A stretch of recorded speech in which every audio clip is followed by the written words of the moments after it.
welcome to a special edition of Sincerely V. Today we are touching on a topic that I've been looking to dive into for a long time, and today we will be addressing it right here on Sincerely V. You know, it's all about real women with real voices, and I am sitting today with a woman who definitely has a real voice which will transcend in the lives of those that are watching Sincerely V today. I am joined by Elam. Hello, Elam. How are you? I'm alright. Thank you for accepting our invitation to tell your journey. It's an honor. Thank you. Okay, so let's get right into our discussion for today. Let's start off with you as Elam in Maui School. Let us know that journey of your life. Actually, I attended Maui Primary School, Maui GSS, in Maui Secondary School. And when I was growing up, my mom died of breast cancer. So I had to go, at the age of 8 years, I ended up staying with my grandma, with my two siblings. I'm the firstborn and I have two other siblings after me. So growing up with my grandma was a bit tough, so I had to do all sort of odd jobs, cracking stones, farming, selling. Help make ends meet. Yeah, just to take care of my siblings, right. Because my mom, it was a whole lot of story to cut things short. I ended up doing all sort of jobs. Even in school, I had to bring something to school, like a toffee or something to sell to get money. I had to take the students' notes to write for them, for me to have something little, get some income, just something, yeah. So I did all sort of things as a child growing up. Right.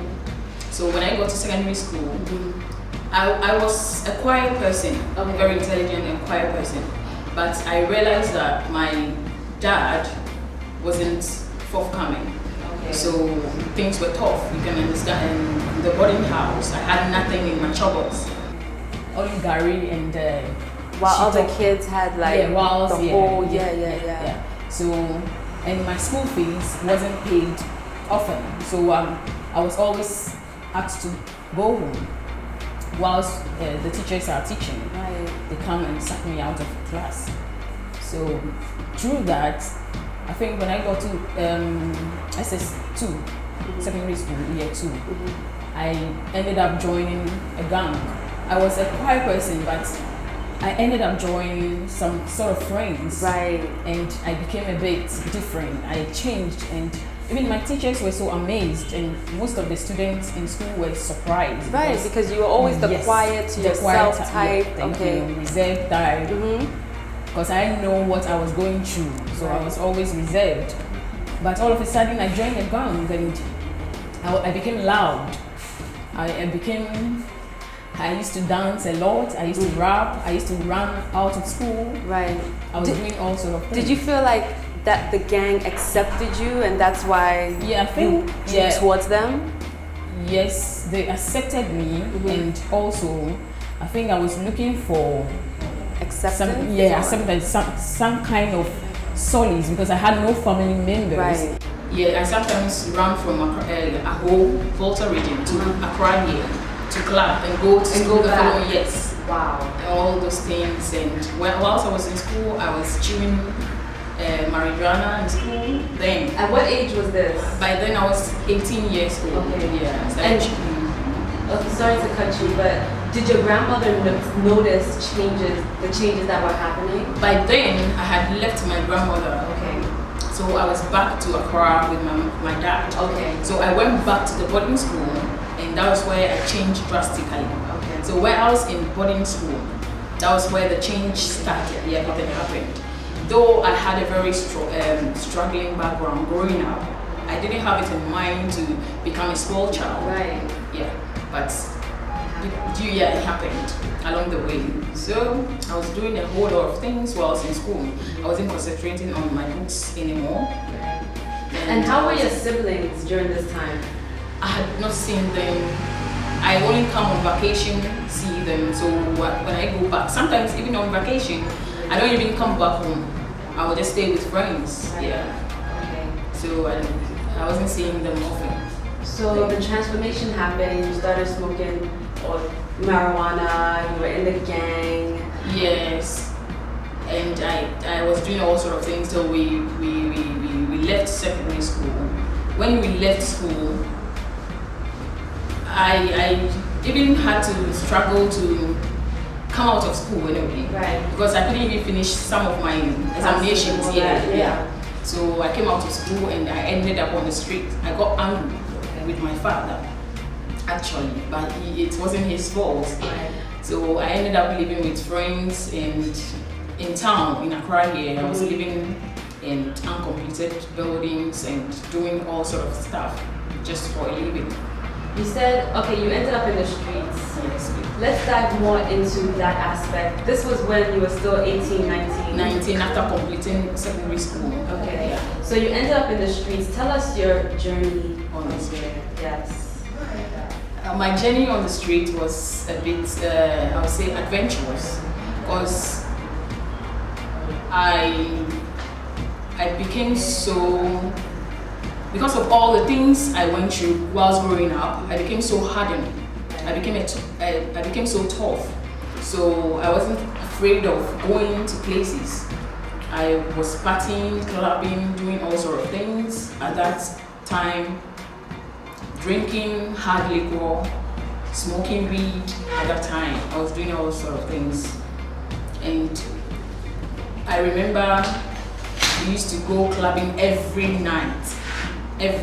All the clubs in Accra, we've been there. Right. Yeah, I remember we were party animals. Yeah. So we used to just have fun, go out there, club, meet the big men, do our things. Do your things. Yeah. That's where, as in what things?